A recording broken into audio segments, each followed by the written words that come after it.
My whole approach to this movie was no more hiding sharks. This time you're gonna really see them. And to accomplish that, I realized that I had to build animatronic sharks with airplane technology, where these sharks actually move underwater, complete remote controlled, on their own power, moving their tails, their gills move, their eyes move, their jaws move, and so on. The real challenge was that this movie is not a supernatural outer space movie or a fantasy about creatures that don't exist anymore. This is about sharks, and we've seen sharks on Discovery Channel. We know what they look like, and these had to be completely convincing. So first of all, the animatronic sharks had to be built really well. It took about 8 months to create them. We always had faith in Walt Conti, who built Free Willy and Anaconda. We were working with Walt from the beginning, drawings, through the models, through the construction, through the testing. One day, we were walking the Aquatica set, figuring out some camera angles or something, and the tiger shark swam by. And at first, we all just, because we're jaded movie people, looked down and said, "Oh, yeah, tiger shark," and then somebody like, is that what, you know, I thought we were going out to sea to shoot sharks, and then Walt walked by with this little remote control, you know, going, pretty cool, huh? We always start by like immersing ourselves in video. It's like we look at, for weeks, we just look at every single thing that's been shot on sharks, and we actually look at it frame by frame by frame to try to analyze the motion. Because it's all about capturing that motion and the kind of the personality or essence of what a shark is. Like, a shark is all about teeth. And getting the teeth right was really, really important. That coupled with the jaws. Up to this date, everyone kind of makes these jaws that move together. But sharks' jaws actually float in their skull. They have a very peculiar, very specific kind of motion.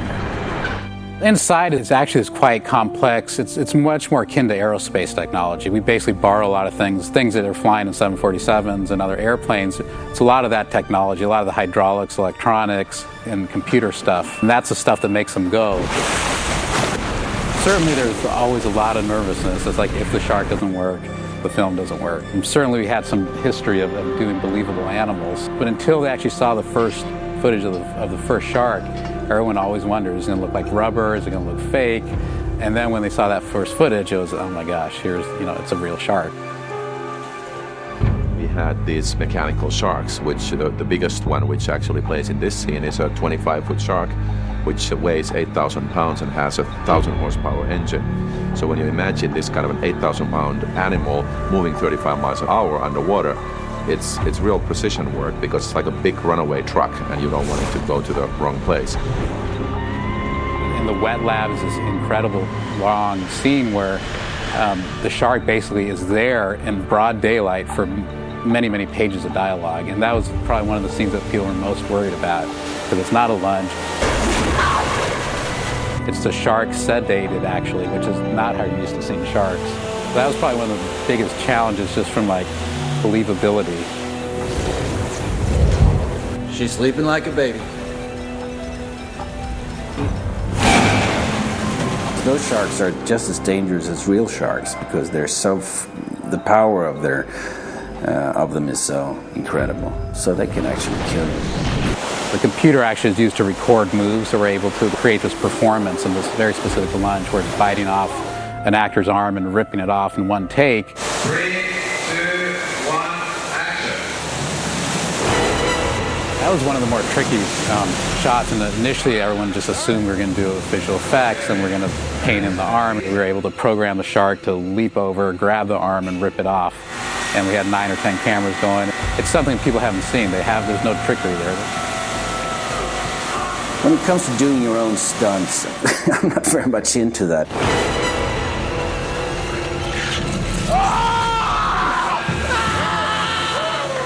First time I saw one of those electronic sharks, I thought it was a real one. Oh, here we go. With the technology that we have now, with computers, with digital work, and animatronics, which are all computer controlled, you can look at it swimming, circling around, coming to you, ready, biting you, Thomas. Yeah. eating you, And playback. ripping you apart. We want to go once again right away. You know, the dialogue went on and finally was, yes, but she was decapitated. That's all right. She was in the shark was driving her up, she had to hold her breath, she was pulled under, she had to hold her breath there, she was brought up with the shark, and we did it dozens and dozens of times. And it required the actors gaining some confidence in the shark. At first, they go, I'm not getting in that thing. Want to go again quickly? It was another very memorable moment that, again, without this computer-controlled shark and all those things, you just wouldn't achieve. You would never get the timing just right in a performance. So there's a lot of times when the actors aren't acting, they're just reacting. In the water, speed is a problem, and controlling these sharks that are big and heavy is a problem. We realized that we also have to do some of the work digitally. So we knew that there is now the computer technology to create these beasts. Wouldn't get that close if I were you. Just a suggestion. Water's murky. Might make it. We're not scheduled to kill Sam Jackson's character in that particular scene, but once again it turned out that the shark, being as big and powerful as it is, and the state of that particular set, which was built cantilevered over a 40-foot deep tank, made it sort of very, very dangerous for the shark to actually jump out of the water and bite Sam. So we opted for safety again, which, you know, sometimes a bummer. Sam would have done it. He's a trooper. I enjoy working with Renny. He always taxes us in very physical ways. You know, I tended to forget that. I mean, all of a sudden, when they said, okay, you're shooting in Mexico, I went, okay, cool. Mexico, hot, it's gonna be all right. Weather's gonna be nice, probably a nice golf course around. And the uncomfortability of the shoot never occurred to me. It's like when I read it, it didn't read as wet as I'd been. It read a lot drier. And now it's like, okay, you're also soaking wet running down a hallway. You're also getting, you know, bombarded by tons of water. It's like, wait a minute. I never saw all this when I was reading it. It's just kind of something's changed in the translation of being here, you know, of going from the page to getting here. You've seen how bad things can get and how quick they can get that way. And they can get a whole lot worse. We're going to have another CG shark leap up out of the pool in mid-sentence, grab Sam basically by the head and shoulders and yank him underwater. First, we're going to seal off this movie.